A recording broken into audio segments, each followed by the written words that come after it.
नमस्ते दोस्तों UP STF ने मुजफ्फरनगर के रहने वाले मौलाना कलीम सदीकी को धर्मांतरण का गिरोह चलाने के आरोप में गिरफ्तार किया है। पुलिस के मुताबिक वह सबसे बड़े धर्मांतरण रैकेट के साथ जुड़े हुए थे। वे जामिया इमाम वलीउल्लाह नाम से एक ट्रस्ट चलाते थे। इसके अंतर्गत कई मदरसे चलते हैं। पुलिस के मुताबिक इन मदरसों को बड़ी विदेशी फंडिंग मिलती थी। वे ग्लोबल पीस सेंटर के भी अध्यक्ष हैं।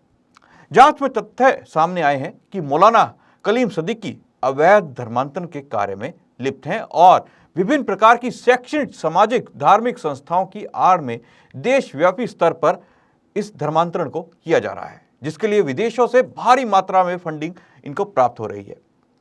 आप सभी का मैं स्वागत करता हूं हमारी इस खास चर्चा में, क्योंकि यह मुद्दा जरूरी है। हमारे साथ मौजूद हैं धर्मांतरण के विरुद्ध पूरे देश में कार्य कर रहे समाजसेवी श्री आर्यवीर जी। दोस्तों, आपको बता दूं कि आर्यवीर जी की पहचान गुप्त रखी गई है, क्योंकि वे इस कार्य में अभी भी बहुत पूरे देश में जुटे हुए हैं।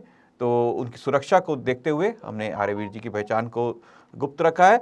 उनके साथ मौजूद हैं समाजसेवी श्री बृहस्पति आर्य जी। आप दोनों ही मेहमानों का इस कार्यक्रम में बहुत बहुत स्वागत है। सबसे पहले आर्यवीर जी, जो ये मौलाना गिरफ्तार किए गए हैं और कहा जा रहा है कि देश का जो सबसे बड़ा धर्मांतरण का जो रैकेट है, इसके ये सरगना है, इनकी गिरफ्तारी को आप किस तरह से देखते हैं? इस धर्मांतरण का जो कार्य पूरे देश में चल रहा है, हमने पहले भी एक एपिसोड किया था कुछ दिन पहले कि मेवात में किस प्रकार से लालच देकर धर्मांतरण किया जा रहा है मुस्लिम समुदाय के लोगों द्वारा। तो इस गिरफ्तारी का क्या असर आप देखते हैं? मौलाना कलीम सिद्दीकी की परसों शाम को मेरठ से एक मस्जिद से निकलते समय एटीएस ने गिरफ्तार किया और गिरफ्तार करने के बाद में उनको लखनऊ ले गए पूछताछ करने के लिए।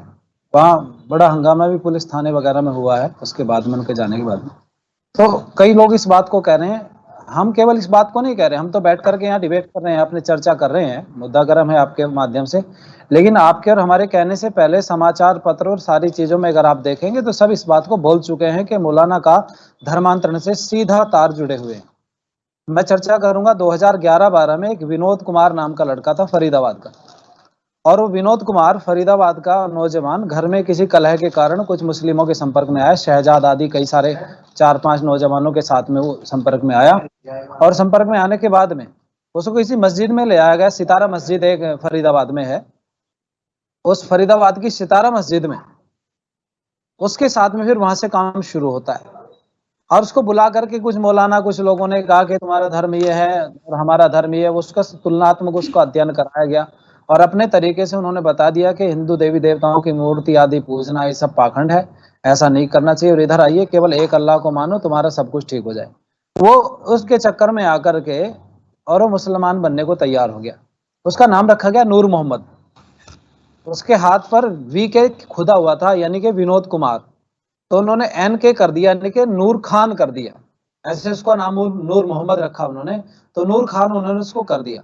और मैं आपको बताना चाहूंगा, ये जो नूर खान नाम का नौजवान था, इसको फिर मौलाना कलीम सिद्दीकी से मिलवाया गया दिल्ली के अंदर, और शाहीन बाग में, जिस शाहीन बाग के अंदर आप देख रहे थे महीनों तक धरने चलते रहे भारत सरकार के खिलाफ, जब एनआरसी लेकर के सीए लेकर के आई थी सरकार, तो उस सीए के खिलाफ जिस शाहीन बाग में हुआ, उसी शाहीन बाग में इनका एक सेंटर चलता है, ग्लोबल पीस सेंटर, जीपीसी। उस जीपीसी में उनको लाया गया, और विनोद जो ये लड़का कन्वर्टेड था, उसको वहां ला करके उसको रखा गया, उसको ट्रेनिंग दी गई, और वहां से गुजरात में उसको 4 महीने के लिए जमात में भेजा गया, और वहां से बुलाने के बाद उसको पाकिस्तान भेजने की साजिश थी। वो एक अकेला नहीं था, वो वहां पर ऐसे बहुत सारे नौजवानों से जुड़ा हुआ है जिनको वो जानता है, उनको मौलाना कलीम सिद्दीकी के माध्यम से धर्मांतरित किया गया। ऐसे बहुत सारे नौजवान हैं। तो ये कहना तो अतिशयोक्ति नहीं होगी कि वो मौलाना के तार सीधे जुड़े हुए हैं ही, हम इसको स्पष्ट रूप से कह सकते हैं, क्योंकि हम नहीं इस बात को केवल अकेले कह रहे हैं, समाचार पत्र कह रहे हैं, पूरे एविडेंस मौजूद है उनके खिलाफ। लेकिन भारत की राजनीति को आप जानते हैं, यहाँ जब कोई मुस्लिम पकड़ा जाता है तो वो दुनिया में प्रचार करते हैं कि देखो जी, मुसलमान होने की वजह से बीजेपी सरकार में इनको प्रताड़ित किया जा रहा है। ऐसा नहीं है। भारत में केवल अकेला मौलाना कलीम सिद्दीकी या और कुछ जो मुसलमान जहांगीर आलम या उमर गौतम पकड़े गए हैं, इनका सबका पूरा एक रैकेट है। आपकी जानकारी के लिए बता दूं, उमर गौतम के माध्यम से जो वो ट्रस्ट चलाता था, उससे भी मौलाना कलीम सिद्दीकी के ग्लोबल पीस सेंटर में पैसा आया था अकाउंट में। तो इनके सबके तार जुड़े हैं। उमर गौतम का आपने देखा पिछले दिनों यूपी एटीएस ने गूंगे बहरे बच्चों को मुसलमान बनाने के कारण से गिरफ्तार किया था। तो ये सारा का सारा पूरा तार जुड़ा हुआ है और इसको पूरा ओपन हो चुका है। और ऐसी बात नहीं मौलाना कलीम सिद्दीकी से एटीएस की कोई दुश्मनी है। भारत में यूपी की अगर आपका बात करो तो यूपी में हजारों मौलाना होंगे, उनको तो कोई दिक्कत परेशानी बाकी वालों को नहीं है।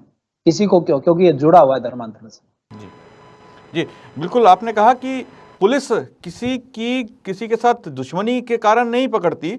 ये एक जो पूरा रैकेट पकड़ा गया, जैसे जामिया में पहले जो गूंगे बहरे बच्चों को धर्मांतरण करने की जो साजिश थी उसके विरुद्ध जो कार्रवाई हुई, उसके बाद जो एक के बाद एक परतें खुलती चली गई, बहुत सारे लोग गिरफ्तार होने शुरू हो गए, एटीएस द्वारा गिरफ्तार किए जा रहे हैं। बृहस्पति जी, आप भी धर्मांतरण के विरुद्ध दिल्ली और उसके आसपास कार्य करते हैं और इस प्रकार से ये जो गिरफ्तारी आप देख रहे हैं, इसका आपको क्या लगता है कि क्या असर आएगा ये धर्मांतरण का जो धंधा लोगों ने चला रखा है इसमें?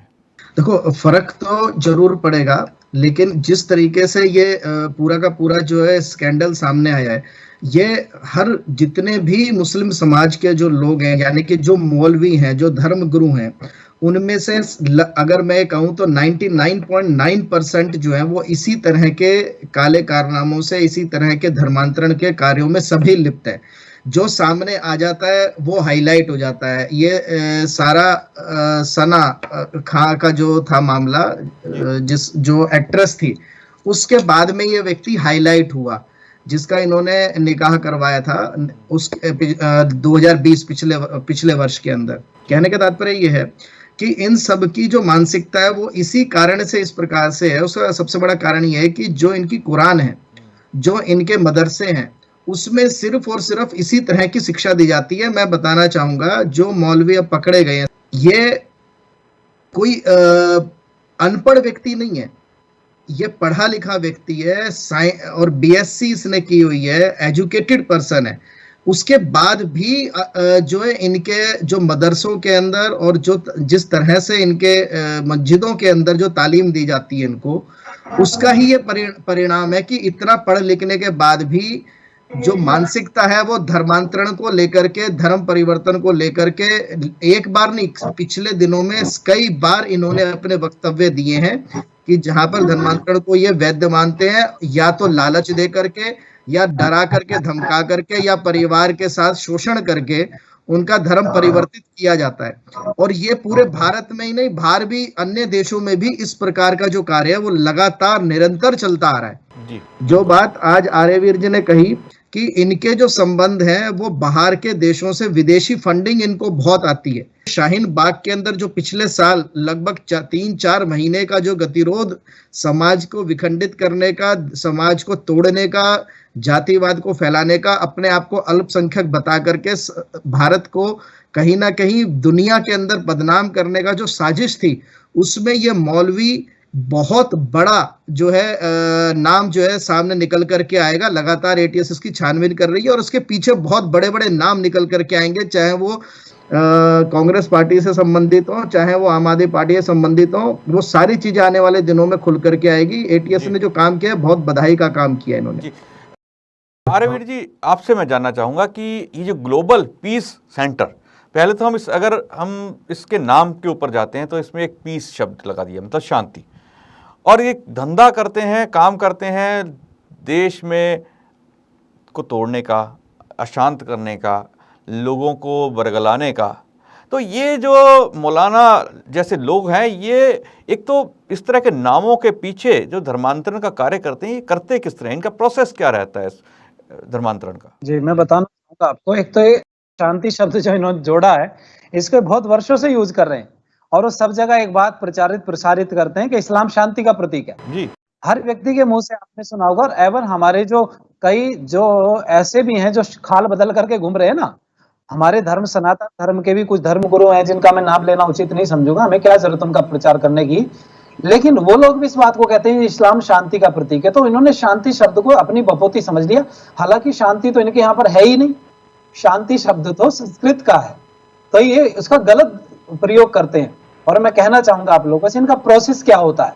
तो समाज के अंदर जो दबे कुचले लोग होते हैं हमारे धर्म के अंदर, सनातन धर्म में, या कोई परेशान घर में हताश निराश या किसी का लड़ाई झगड़ा हो गया, उसके संपर्क में ये अपने नौजवानों को लाते हैं और लाने के बाद में इसकी थोड़ी सी मदद की जाती है, उसको अच्छे शब्दों का प्रयोग करके उसका सम्मान किया जाता है, थोड़ी बहुत 10 20 50 रुपए 100 रुपए उसके ऊपर खर्च करके एट ए टाइम खिलाया पिलाया जाता है, कुछ उसके ऊपर विश्वास जमाया जाता है कि हम तुम्हारे साथ हैं हर परिस्थिति में।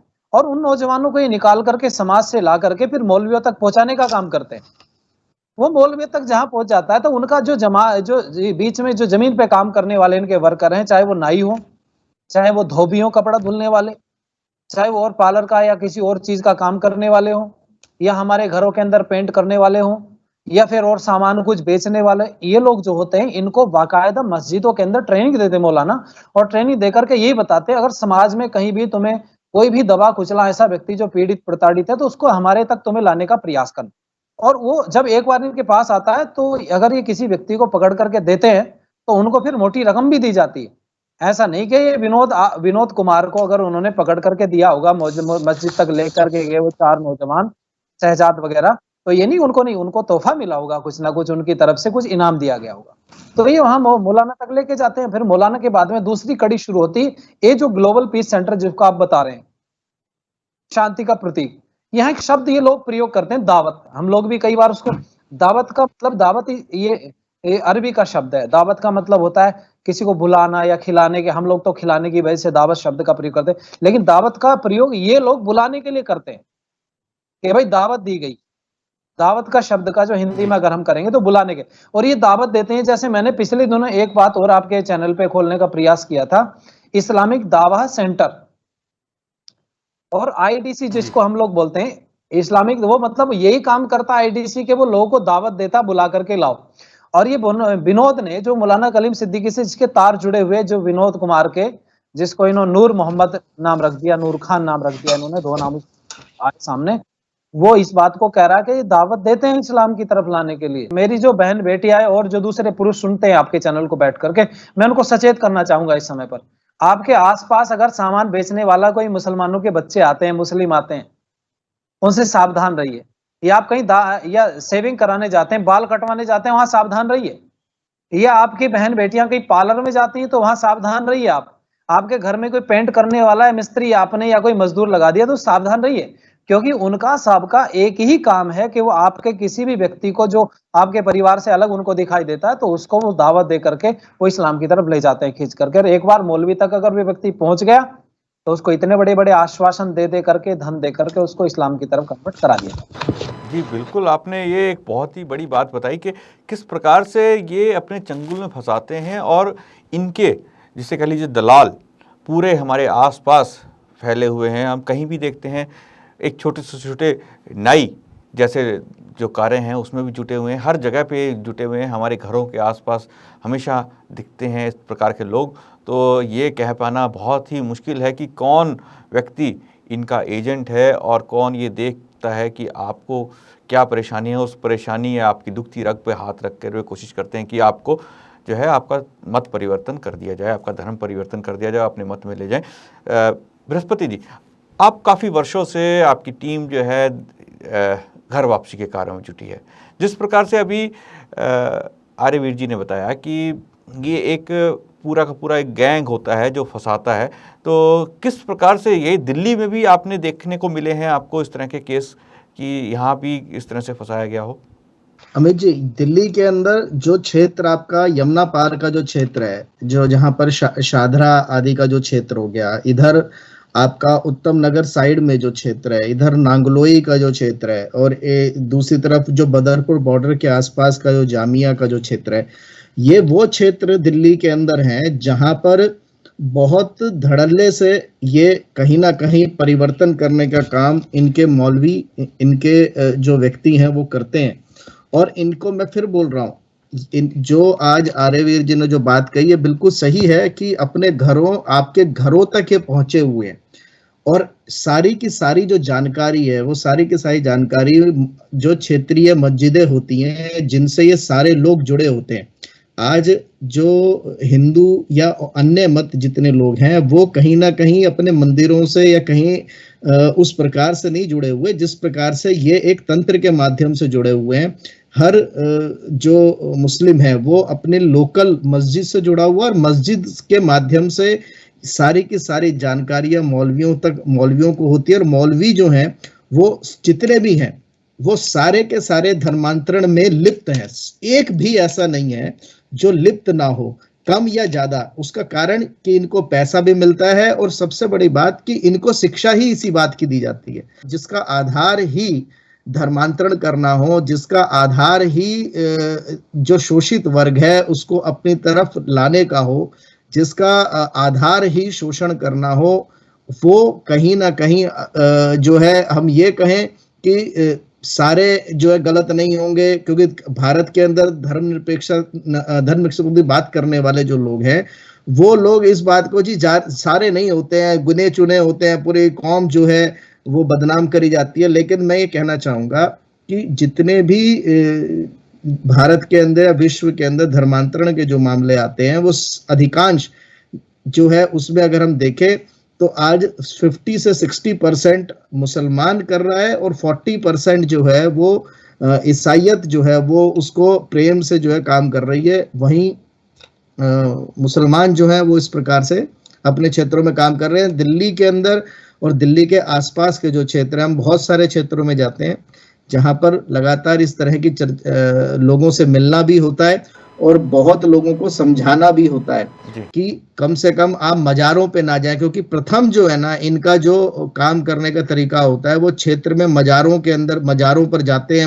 महिलाओं को लेकर के, हिंदू महिलाओं को लेकर के वहां पहुंचते हैं और गली गली में ये चादरें लेकर के जो है जो हरी चादर को लेकर के जो है अपनी बात को कहने का प्रयास करते हैं। और उन्हीं गुप्त लोग, चाहे वो सब्जी वाला हो, चाहे वो कपड़े बेचने वाला हो, चाहे वो सैलून वाला हो, चाहे वो साइकिल पंचर लगाने वाला हो, चाहे वो मोची हो, चाहे वो फल वाला हो, चाहे वो क्षेत्रीय कबाड़ी का जो सामान होता है वो लेने वाला हो, ये सारे के सारे आपके घरों में आते हैं किसी ना किसी रूप में और आपकी पूरी जानकारी जो उनको दी जाती है और वहीं से वो धंधा जो है इनका धर्मांतरण का वो चालू होता है। और जहां मैं एक बात कई बार पहले कह चुका हूं, आपके क्षेत्र में अगर ये 1 या 2 की संख्या में होंगे तो सर झुका के चलेंगे, लेकिन अगर ये 8-10 की संख्या में हो गए तो सर उठा के चलेंगे। और जहां 15-20 की संख्या में हो गए तो आपकी नहीं सुनेंगे, ये अपनी सुनाएंगे, अपनी मनवाएंगे, अपने चलवाएंगे। जी बिल्कुल, आपने सही कहा कि सबसे पहला जो आपने एक बात कही कि मज़ारों के ज़रिए जो हिंदुओं का और अन्य मतों के लोग जो मज़ारों पे जाते हैं वहाँ से फंसाने का इनका जो कार्य शुरू होता है।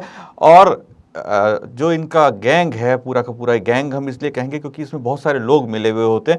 आर्यवीर जी, आपसे एक चीज़ जानना चाहेंगे, बहुत सारे सवाल अपने इस पूरी चर्चा के बाद दिमाग में आते हैं कि आखिर इतनी बड़ी गैंग चलाने के लिए, इतना बड़ा पूरा का पूरा रैकेट चलाने के लिए इनके पास पैसा कहाँ से आता है और इनका वास्तविक मोटिव क्या होता है इस पैसे को प्राप्त करने के बाद? बहुत अच्छा प्रश्न किया आपने कि इतना बड़ा धंधा चल रहा है और उस धंधे को चलाने के लिए कहाँ से अर्थ की व्यवस्था होती है। तो इन मौलानों को अगर आप देखेंगे तो ये विदेशों की यात्राएं बहुत करते हैं। ये 2-4 महीने में किसी ना किसी देश घूम करके आ जाएंगे।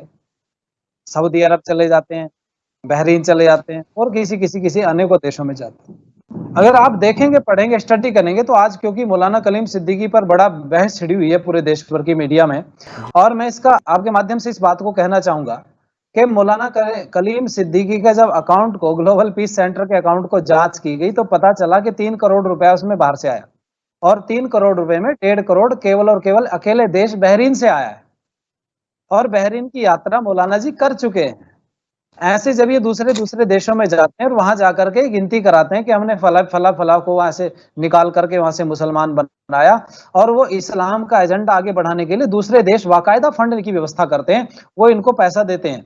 और मैं आपको बताऊं, ये विनोद ने कबूल किया, जो नूर मोहम्मद नाम का नौजवान जो हमारे साथ में अभी, जिसको मैं बता रहा था कि वो कन्वर्ट किया गया था, अभी वापस आया है, उसने कोर्ट में भी बयान अपने दे दिए हैं और अभी वो पुलिस के संरक्षण में इस समय पर है।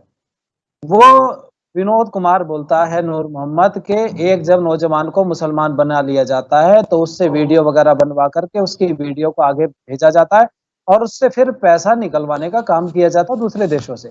भारत के अंदर भी जो बड़े बड़े उद्योगपति हैं, मैंने एक बार पहले भी शायद चर्चा आपके बीच में की हो, वो भी अपना निकालते हैं पैसा। जी। उनका भी कुछ प्रतिशत जो भी उनका धंधे में से निकल करके आता है, उसका बचत का कुछ प्रतिशत केवल और केवल इन्हीं जगहों पर लगाया जाता है। वो धर्मांतरण कराने के लिए प्रयोग किया जाता है वो धन। तो इनके पास फंड की बड़ी सारी व्यवस्था होती है, दूसरे देशों से बहुत सारा फंड आता है। और मैं आपकी जानकारी के लिए बताना चाहूंगा आपके माध्यम से कि ये जो लोग ये धर्मांतरण करा रहे हैं इतनी तेजी के साथ में, ये सारा पैसा हजारों करोड़ रुपए भारत के अंदर हर वर्ष आता है, लीगल तरीके से, इलीगल तरीके से। और इनके पकड़े जाने का सबसे बड़ा कारण ही ये धन है, क्योंकि बिना धन के काम हो नहीं पाएगा। और धन के आने के जो स्रोत हैं वो आपको बता चुका हूं, दूसरे देशों से आता है, तो उसकी वजह से पकड़ में आते हैं। नहीं तो पकड़ में आने का बहुत कोई साधारण सा काम इनका नहीं है, जल्दी से पकड़ में नहीं आता। लेकिन ये पकड़ में आने का कारण ये है कि इनकी जो फंडिंग है जी। वो दूसरे देशों से और इलीगल तरीके से भारत के अंदर हो रही है। जी, लेकिन अभी मैं आपसे ये जानना चाहूँगा कि बीते दिनों भारत सरकार ने जो FCRA का कानून था उसके अंदर बहुत सारे चेंजेस किए, जिसमें यह भी कहा गया कि कोई भी फंड किसी भी धर्मांतरण के लिए नहीं आ सकता। और उसके बाद बहुत सारे जो इस प्रकार की संस्थाएं थी जो बाहर से फंडिंग मंगा रही थी, उनके ऊपर उनके FCRA के जो अकाउंट्स थे उसको जो है रोक दिया गया, जिसमें बहुत सारी क्रिश्चियंस भी थे और मुस्लिम्स भी थी। तो आखिर इतनी सरकार द्वारा जो रोक लगाई गई उसके बाद भी इनके पास पैसा कैसे पहुंचता है? ये ग्लोबल पीस सेंटर GPC चला रखा था, तो उसका ये बताते हैं ग्लोबल पीस सेंटर का कि हम लोग इसमें समाज में, देश में शांति स्थापित करने के लिए इसमें जो धन आता है उसको खर्च करते हैं। ये उसको दूसरे तरीके से दिखाते हैं। जब ये लोग उसकी ऑडिट कराते हैं तो ऑडिट में भी नकली बिल लगा करके और नकली यात्राओं के लोगों के बीच में ऐसे ऐसे काम करने का, ये सारे काम करके ये नकली तरीके से उसका पूरी ऑडिट करा करके उस पैसे को खपाने का काम करते हैं। लेकिन इतनी बड़ी मात्रा में पैसा आता है तो उसको कहां तक छुपाया जाएगा, वो कहीं ना कहीं सामने निकल करके आता है। और मैं धन्यवाद उन नौजवानों को दूंगा जो इनके अगेंस्ट खड़े होकर के सत्य का साथ देने का प्रयास करते हैं। अदरवाइज अगर वो नौजवान न खड़े हो तो कुछ भी पता नहीं चल पाएगा कि सब क्या चल रहा है। तो सरकार की आंखों में धूल झोंकने का काम ये सारे सेंटर करते हैं। चाहे वो क्रिश्चियनों की 11 संस्थाओं पर बैन लगा, अभी 4 बड़ी बड़ी संस्थाएं क्रिश्चियनों की जो विदेशों से फंडिंग लेकर के और भारत में धर्मांतरण करा रही थी। मैंने एक दिन आपके इसमें चर्चा की थी कि नकोदर शहर में पंजाब के 17 चर्च बने थोड़े दिनों के अंदर। मैंने पिछली बार आपसे कहा था जी। वो भी बाहर से विदेशों से फंडिंग होती थी। उसका पकड़ में आने का कारण भी ये रहा, जिन लोगों के अकाउंट में पैसे भेजे गए जहां से आए उनको ही लग रहा था कि कोई जांच नहीं होगी, क्योंकि पंजाब के अंदर कांग्रेस की सरकार है। लेकिन मैं कहना चाहूंगा फिर भी पकड़ में आया। कांग्रेस की सरकार पंजाब के अंदर तो है, लेकिन जो भारत की जांच एजेंसी है उनके हाथ तो किसी ने नहीं बांधे ना। वो तो जांच करेंगे भाई बाहर से पैसा आया वो कहाँ गया।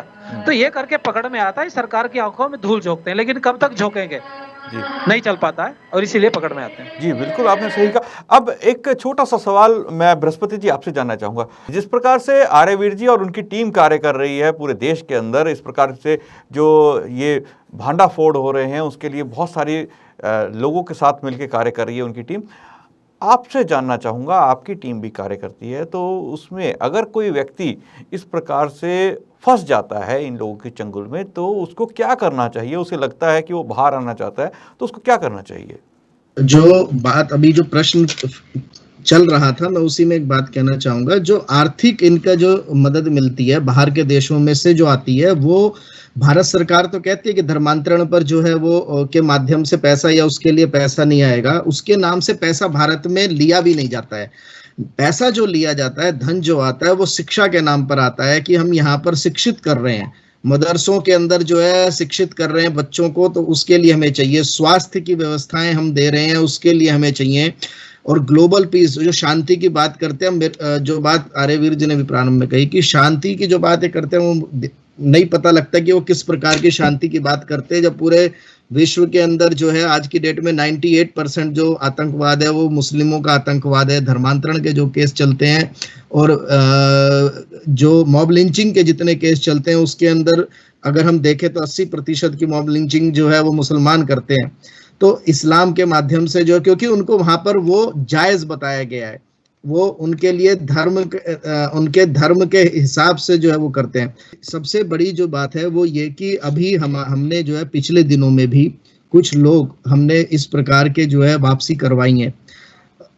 जो लोगों को हम प्रेरणा भी देते हैं, उनसे बातचीत भी करते हैं और अपने मत यानी कि हमारी अपनी वैदिक संस्कृति जो है उसका हम ऐसा पक्ष दिखाते हैं, क्योंकि हमारे लिए दुर्भाग्य है कि कहीं ना कहीं हमारी जो हिंदू संस्कृति का दुर्भाग्य इस रूप में कहेंगे कि जो हिंदू संस्कृति आज जिस प्रकार से दुनिया के सामने प्रचारित हो रही है, उसमें जो ईसाई और मुसलमान और कम्युनिस्ट जो हैं, उन्होंने हमारी अपनी संस्कृति को जिस प्रकार से दूषित करके हमारे ही अपने लोगों के अंदर उसके प्रति द्वेष भर दिया है, उसके प्रति आस्था भर दी है, वो कारण एक बहुत बड़ा कारण है कि हमारे अपने लोग इन मतों को स्वीकार करने लगते हैं। और उसके लिए मैं सबसे यही कहूंगा कि वैदिक सिद्धांत को समझें। आसपास का जो आपका क्षेत्र है, वहां पर आर्य समाजें हैं, वहां आप जाएं, अपने अपने ग्रंथों को अगर आप पढ़ेंगे, अपने महापुरुषों के ग्रंथों को आप पढ़ेंगे कहीं ना कहीं, तो उस इन चीजों से आप बचा जा सकता है। क्यों? क्योंकि धर्मांतरण जो ये करते हैं, वो करते हैं कि हमारा जो मत है, हमारा जो धर्म है, उसके अंदर हम प्रेम सिखाते हैं, दूसरों से बराबरी का सम्मान देना सिखाते हैं, ऊंच नीच नहीं है। और उन मतों की जानकारी, जो अवेयरनेस है वो इतनी कम होती है, चाहे वो ईसाइयत को लेके चाहे मुसलमानों को लेकर के, इतनी कम होती है कि उसको वो सच स्वीकार कर लेते हैं। मैं यहाँ ये बात जरूर कहना चाहूंगा कि जितने भी लोग ऐसे परिवर्तित होते हैं, वो कुछ समय तक तो उनको लगता है कि हमने सही कदम उठाया, लेकिन आगे जाकर के वो सारे ही लोग कहीं ना कहीं पछताते हैं और उनको दुख होता है कि हमने इस्लाम को या ईसाइयत को क्यों स्वीकारा। पर यह दुखद है कि वो वापसी जब करते हैं तो हमारा जो समाज है, जो हिंदू समाज है, उसे वो सहर्ष स्वीकार नहीं करता। उसके सहर्ष ना स्वीकार करने के कारण से उनकी मजबूरी हो जाती है उसी मत में रहने की। तो मेरा जो सबसे पहला, जो अभी आर्यवीर जी ने भी बात कही कि अपने परिवारों में जो बहन बेटियां हैं, जो बच्चे हैं, उनको अवेयर करें, उनको लगातार, सोशल मीडिया आज बहुत अच्छा काम कर रहा है इस क्षेत्र में, तो लगातार जो है उनको अवेयर करें, उनकी जानकारी दें, उनके विषयों की जानकारी दें, उनको पढ़ाएं, डरे ना। क्योंकि जब आप उनके विषय को पढ़ाएंगे तब पता लगेगा कि उनके धर्म ग्रंथों में जिन मतों को वो स्वीकार करते हैं, दुनिया में शांति के नाम पर प्रचारित करते हैं, तो वहां वो कितना बड़ा अंधेरगर्दी है, या मैं कहूँ दोहरा चरित्र वो दिखा करके बात करते हैं। आज मैं यहाँ पर एक धर्मांतरण के रूप में मैं अपनी एक अंतिम बात कहना चाहूंगा इस प्रश्न के अंदर। जो बात आपने कही, मैं पुस्तक मेले, दिल्ली के अंदर पुस्तक मेला होता है और उसके अंदर विभिन्न मतों के लोग जो हैं, विभिन्न धर्मों के, जो ये बात लगातार कहते आए हैं कि धर्म तो सिर्फ एक ही है, लेकिन जो वर्तमान समाज है उसमें जिस तरह से धर्म का प्रयोग किया जा रहा है, उस रूप में मैं आपके सामने रख रहा हूं। तो उस पुस्तक मेले के अंदर जो है, वहां जाना कई बार होता है। वहां पर पहले और आज की जो स्ट्रेटेजी है, मैं 10 साल पहले की और आज की स्ट्रेटेजी जो है वो कितनी बदल गई, मैं उसका छोटा सा उदाहरण देना चाहूंगा। वहां पर पहले कुरान को लेकर के और आयात हदीसों को लेकर के उनके छोटे छोटे जो है उनके शॉप्स लगी होती है, उनके सेमिनार्स होते थे, उसमें वो बताते थे। पहले जो है सबसे पहला जो धर्म ग्रंथ था इस दुनिया में वो कुरान था।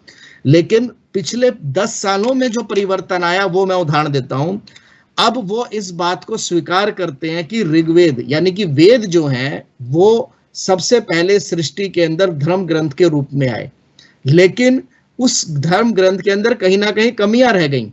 और उसके बाद में फिर हमारे पैगंबर आए, हजरत मोहम्मद आए, और उन्होंने 1400 साल पहले कुरान के माध्यम से इस ज्ञान को पूरा किया, और पूरा करके अब धर्म, हम वेद को भी मानते हैं और कुरान को भी मानते हैं। ग्रंथों को जिसे कह लीजिए कमतर दिखाकर वो उसको साबित करने का प्रयास करते हैं कि किस प्रकार से उस चीज़ को हम पूरा कर रहे आए हैं। जो पैगंबर मोहम्मद आए, उन्होंने जो ज्ञान दिया उसको वो सही ज्ञान था। तो ये बरगलाना, एक तरह से एक दूसरे के धर्म को नीचा दिखाना, ये भी एक कानूनी तौर पर जो है गलत है, क्योंकि हमारे संविधान में सभी धर्मों को, मतों को एक ही नज़र से देखा गया है। आर्यवीर जी, इस चर्चा को हम आगे बढ़ाते रहेंगे, और क्योंकि इस कार्यक्रम के जरिए हमें लगता है कि बहुत सारे ऐसे लोग जो शायद हमें सुनते हो, सुनने के बाद उनके मन में उठता हो कि हम भी आपके साथ जुड़ें, आपके इस कार्य में आपका साथ दें, और अगर वो घर वापसी करना चाहें तो हो सकता है आपके या बृहस्पति जैसे लोगों के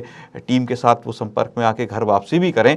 तो हमारा एक कार्यक्रम का मकसद केवल यही है कि लोगों को जागरूक करना और लोगों को बताना किस प्रकार से अन्य मत मतांतर के लोग उन्हें बरगला कर उनके धर्म से उन्हें विमुख कर सकते हैं।